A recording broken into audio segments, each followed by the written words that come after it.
Okay, December 27th, and back in the shop after a long time away. Hadn't done a whole lot out here in quite some time. This project is still happening, just very slowly. The scope has widened, and it's become more of a restoration problem now than it has been in the past. And even though the painting is coming up on having been sprayed a year ago, I don't have the car put together because of all of the other things that I have found are unsuitable to put back on the car. So even things that you thought you would use when you were doing the teardown end up not being good enough when they're going back together, and that creates a whole lot of other problems.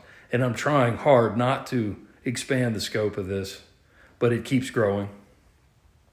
And some of the problems are easy, just a lot of them. And then a couple of them are things I wasn't planning on at all. But just to get caught up, I don't know what the last one of these was. Let me do this. Okay. So that's the dash that's destined for this car, and I have not put the wiring back in it. We haven't put the dash in because we still haven't solved the carpet problem.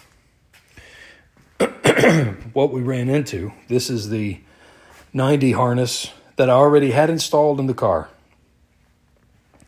But it was modified to work with the Ford fuel injection that came with this car. When we bought it, it was a running car, of course.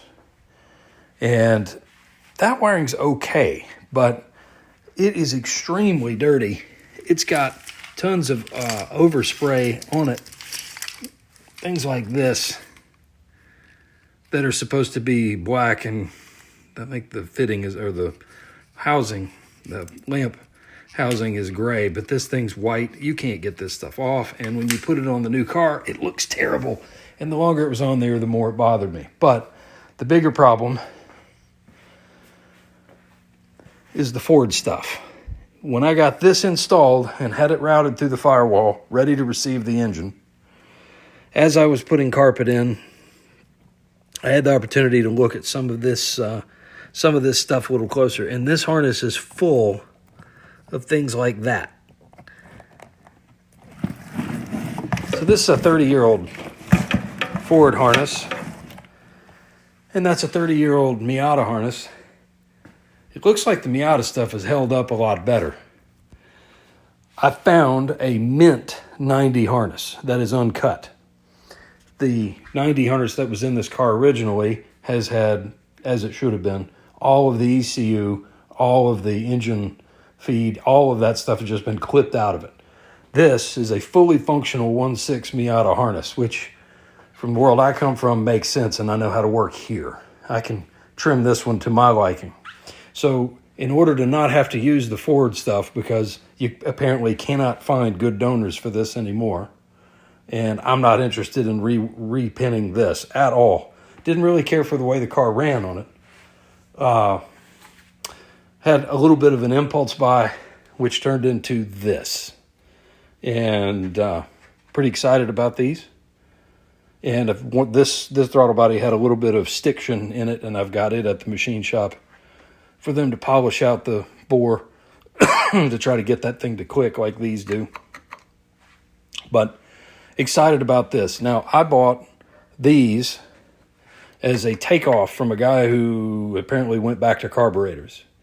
And I bought just this and a brand new wiring loom, a computer, and the oil pump drive, because this thing pulls the ignition signal off the crank, so I can ditch the distributor that comes up right here in front of the motor, which will help me with hood clearance and the extraction slot, extractor hood. So I won't have that thing. So that I was killing a couple birds with one stone on that. And if I can just get the bores straightened out. Where I ran into trouble, I did some checking. I didn't fly into it blind, but where I ran into trouble was you can't just get these intakes. And this is literally the last one of these in the world. Designed for EFI. You've got all your temp and MAF portals, all the places to get at that. And it's got the water neck where it should be for a regular car, not like the old Cobra style intake that uses the carbs, where this just terminates into a thing a pair of things that circulates water through the block, and then you got a whole lot of more stuff to deal with and change your pulley system and all that. This gets it back. It's a 1-for-1 swap to what I had on the car. So that's good. But there's some hurdles here. The next hurdle I had was the linkage. And unlike most quad intake or quad carburetor intakes for the Ford V8, most of them are cast with a plinth in here that has a place to catch a bell crank, and you tie all that together. As you can see, this has a pad machined onto it. It's a little bit different. This is the last one of these in the world.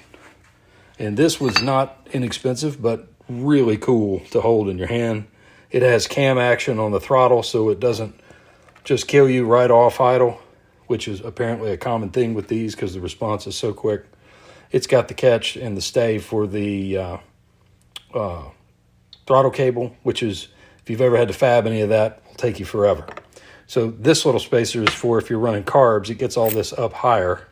We won't need that. So this gets on here, then this gets on here, and then this gets on there. And we have all of the bits we need to put the linkage together, and I've already had it loosely assembled. It fits. So when they get the bore straightened out on that other TB, this is ready to go. Anyway, the computer apparently was a runner, so it's already got a tune in it, and I'm fingers crossed that there's enough tune to get the car running with that on it.